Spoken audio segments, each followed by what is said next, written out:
और बुलंदशहर से खबर लेते हैं, जहां पर सिकंदराबाद में हादसे को लेकर नया अपडेट सामने आ गया। हादसा ऑक्सीजन सिलेंडर में ब्लास्ट की वजह से हुआ। मलबे से पुलिस को मिली ऑक्सीजन सिलेंडर के पार्ट से खुलासा हुआ है। दरअसल रियाजुद्दीन की पत्नी हॉस्पिटल से डिस्चार्ज होकर घर लौटी थी। उसी के लिए ऑक्सीजन सिलेंडर लगाने के दौरान ब्लास्ट हुआ। हादसे में 2 मंजिला घर गिरने से 6 लोगों की मलबे में दबकर मौत हो गई। मलबे में 6 लोगों के शव निकाले गए।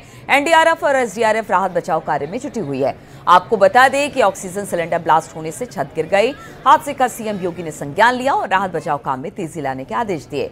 गुलावटी रोड स्थित आशापुरी कॉलोनी में यह हादसा हुआ।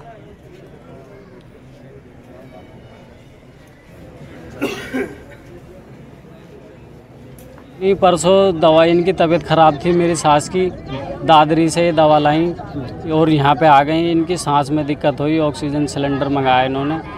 तो मेरी बीवी अपनी मम्मी के साथ ही आ गई थी यहाँ कि 2 दिन मैं भी रह जाऊँगी, तुम मुझे 2 दिन बाद लेने को आ जाना। बस शाम को 5 बजे तो बात हुई है, उसके बाद में कोई बात नहीं हुई।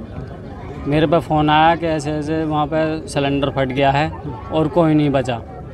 मैंने आके देखा तो यहाँ पे कुछ नहीं था। सब जेसीबी से निकाल के लेके जा रहे थे। मेरी बीवी भी उस टाइम वारदात मौके पे ख़त्म हो गई थी। उत्तर प्रदेश के जनपद बुलंदशहर में थाना सिकंदराबाद कोतवाली क्षेत्र के गुलावटी रोड स्थित आशापुरी कॉलोनी में कल देर शाम एक हादसा होता है, जहां ये जो मकान है वो ताश के पत्तों की तरह नीचे ढह जाता है।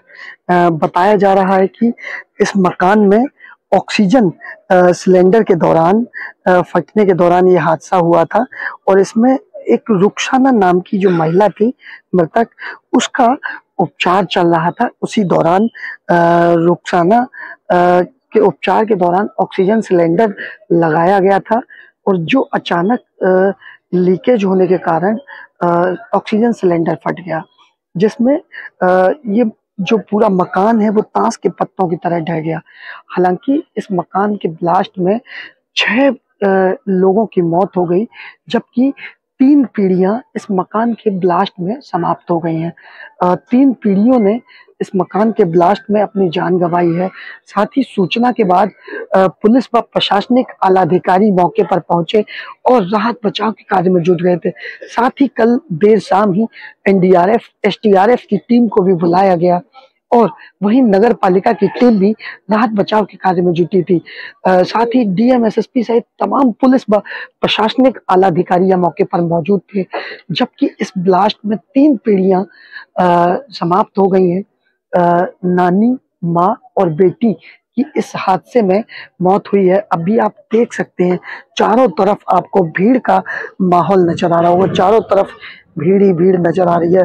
पूरा क्षेत्र गमगीन माहौल है और पूरे क्षेत्र में लोग इस ब्लास्ट की चर्चा कर रहे हैं।